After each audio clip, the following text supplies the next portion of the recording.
मनसरमधील एका सामान्य कष्टकरी कुटुंबातील ही घटना. हस्तखेळतं कुटुंब आणि त्यात आपल्या भविष्याची स्वप्न पाहणारी एक अल्पवयीन मुलगी.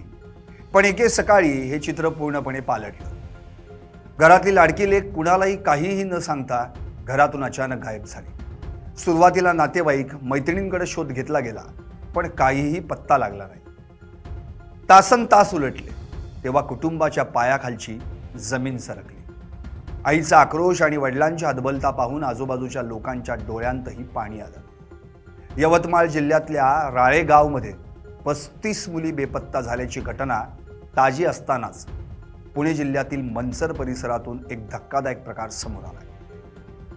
एका अल्पवयीन मुलीचं अचानक बेपत्ता होणं आणि यामागं एका आंतरराज्य मानवी तस्करीच्या टोळीचा हात असल्याचा संशय. यामुळं संपूर्ण महाराष्ट्र हादरलाय. डिजिटल क्रांतीच्या युगात सोशल मीडियाचा वापर करून कशा प्रकारे मुलींना जाळ्यात ओढलं जातंय याचं हे एक भीषण वास्तव.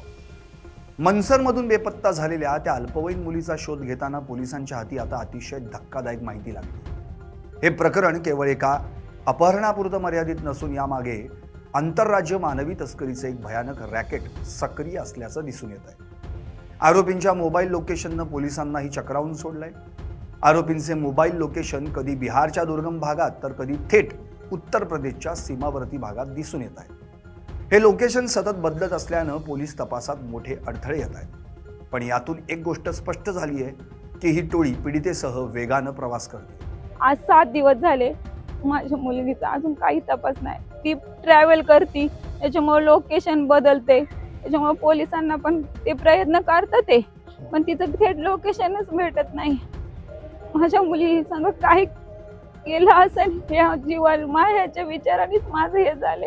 माझी फक्त विनंती, माझी मुलगी, मला 16 वर्षाची मुलगी आहे, माझी मुलगी फक्त इथं आणून द्या, हीच माझी मागणी. मला दुसरं काही नको. तिने माझ्या मुलीला आहे ना असं आमची परिस्थिती नसताना मोठे मोठे असे आश्वानं दिले. माझ्या मुलीला गिफ्ट द्यायची, तरी पण मी त्याच्यावर लक्ष दिलंय. पण आता तिने काय दाखवलं माझ्या मुलीला आमिष का माझ्या मुलीला गिफ्ट. माझ्या मुलीने चिठ्ठीमध्ये पण लिहिलंय की माझं इथून गेल्यावरती माझं जीवन बरबाद होणार आहे. हे तिला माहीत असताना त्या मुलीने काय केलंय काय माहिती, असं स्पष्ट त्या चिठ्ठीत लिहिलंय आणि माझ्या मुलीला घेऊन गेली. मनसर पोलिसांनी या प्रकरणाचा तपास सुरू केलाय आणि तांत्रिक पुरावे गोळा केले. तेव्हा एका संशयास्पद महिलेचं नाव वारंवार या तपासातून समोर येऊ लागलंय. रिया सिंग. प्राथमिक माहितीनुसार ही महिला या संपूर्ण कटाची सूत्रधार असण्याची शक्यता आहे. धक्कादायक बाब म्हणजे ही महिला महाराष्ट्रात नसून तेलंगणाची राजधानी हैदराबादमध्ये बसून हे रॅकेट चालवत असल्याचं समोर येत आहे. हैदराबादमधून सूत्र हलवायची आणि महाराष्ट्रातील मुलींना गायब करून त्यांना थेट उत्तर भारताच्या सीमा भागात पाठवायचं, असा हा भयावह प्रकार असू शकतो. रिया सिंग ही केवळ एक व्यक्ती आहे की एका मोठ्या मानवी तस्करीच्या टोळीचा चेहरा, हा प्रश्न आता उपस्थित होतोय. या रिया सिंगचा शोध लागल्यानंतरच या आंतरराज्य टोळीचा खरा चेहरा जगासमोर येईल. आरोपींचे धागेदोरे आता केवळ महाराष्ट्रापुरते मर्यादित राहिलेले नाही. उत्तर भारतातील काही संशयास्पद टोळ्यांशी या प्रकरणाची लिंक जोडली जाते. एका राज्यातून मुलीचं अपहरण करायचं आणि तिला दुसऱ्या किंवा तिसऱ्या राज्यात नेऊन त्याची विल्हेवाट लावायची, असा हा ह्युमन ट्रॅफिकिंगचा मोठा कट असण्याची दाट शक्यता वर्तवली जाते. घटना सांगा, काय काय झाले, कशा पद्धतीने मुलगी संपर्कात आली, काय झालं? माझी मुलगी तिच्या पप्पांच्या मोबाईलवरती इंस्टाग्रामवरती गेले 7 महिने ती बोलत होती. आणि मी कामाला जायचे रोज, आणि आमच्या आजूबाजूच्या लोकांनी ऐकलेलं की ती बाबा हिंदीमध्ये बोलते.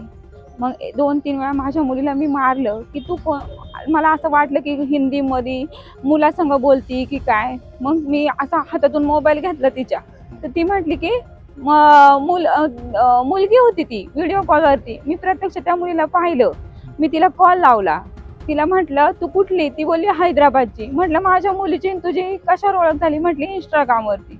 तिला बोलले तू एवढी मोठी 22 वर्षाची माझ्या मुलीसंग कशाला मैत्री केली, तिच्या संग तू बोलू नको. तिचे घरातले नावं ठेवायला लागले. त्यांचा गैरसमज होते की तू एका मुलासंग बोलती. मी तिला खूप बोलले. मग ती काय करायची, तसं कॉल नव्हती करत, ती इन्स्टा कॉल करायची आणि माझी मुलगी तिच्या संग आहे ना चॅटिंगवर बोलायची. मग आम्ही दिवसभर कामाला जाणार, आमच्या लक्षातच नाही आलं. आणि एकदा धुलिवंदनच्या दिवशी माझी मुलगी रंगपंचमी खेळण्यासाठी तिच्या मैत्रिणीकडे मंचरला आली. त्याच्या वेळेस मम्मी पण तिथं आले होते मंचरला. आता ही मुलगी तिथं आली. मी तिला बघून म्हटलं तू इथं कशी काय?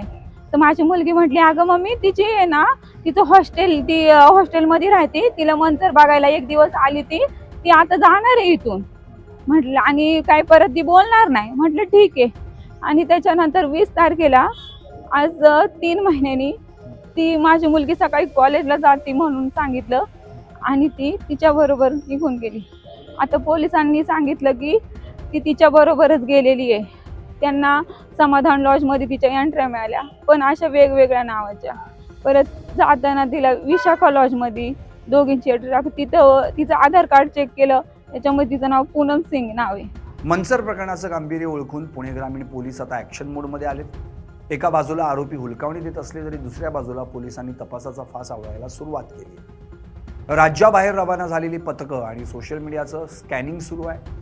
पुणे ग्रामीण पोलिसांनी या प्रकरणाचा तपास करण्यासाठी विशेष पथकं तयार केली. लोकेशन सतत बदलत असल्यानं तातडीनं 2 ते 3 पोलीस पथकं राज्याबाहेर रवाना झाली आहेत. आरोपी अत्यंत शातीर असून पोलिसांना हुलकावणी देण्यासाठी वारंवार आपली ठिकाणं आणि सिम कार्ड्स बदलत आहेत. बिहार आणि उत्तर प्रदेशच्या स्थानिक पोलिसांच्या मदतीनं ही पथकं संशयितांच्या अड्ड्यांवर छापे मारण्याची तयारी करत आहेत. या प्रकरणातील मुख्य दुवा मानल्या जाणाऱ्या रियाज सिंग या नावाचा माग काढण्यासाठी सायबर सेलची मदत घेतली जाते. तिचे social media accounts, IP address आणि ज्या मोबाईल क्रमांकावरून पीडितेशी संपर्क साधला गेला त्याचं तांत्रिक विश्लेषण केलं जात आहे. डिजिटल पुराव्यांच्या आधारे पोलीस या गुन्ह्याचा मास्टरमाइंड शोधण्याच्या जवळ पोहोचले. मनसर शहरासह बस स्थानक आणि टोल नाक्यांवरील CCTV फुटेज पोलीस बारकाईनं तपासत आहेत. मुलगी घरातून बाहेर पडली तेव्हा तिच्यासोबत नेमकं कोण होतं, तिला कोणत्या वाहनानं नेण्यात आलं याचे ठोस पुरावे गोळा करण्याचं काम युद्धपातळीवर सुरू आहे. यवतमाळच्या राळेगावमध्ये 35 मुली बेपत्ता होण्याची बातमी असो किंवा मंचरची ही ताजी घटना, या सर्वांमध्ये कॉमन पॅटर्न दिसून येतोय. ग्रामीण भागातील मुलींना लक्ष करणं, सोशल मीडियाचा वापर करणं आणि त्यांना परराज्यात नेणं हे सर्व एखाद्या मोठ्या सिंडिकेटचं काम वाटतं.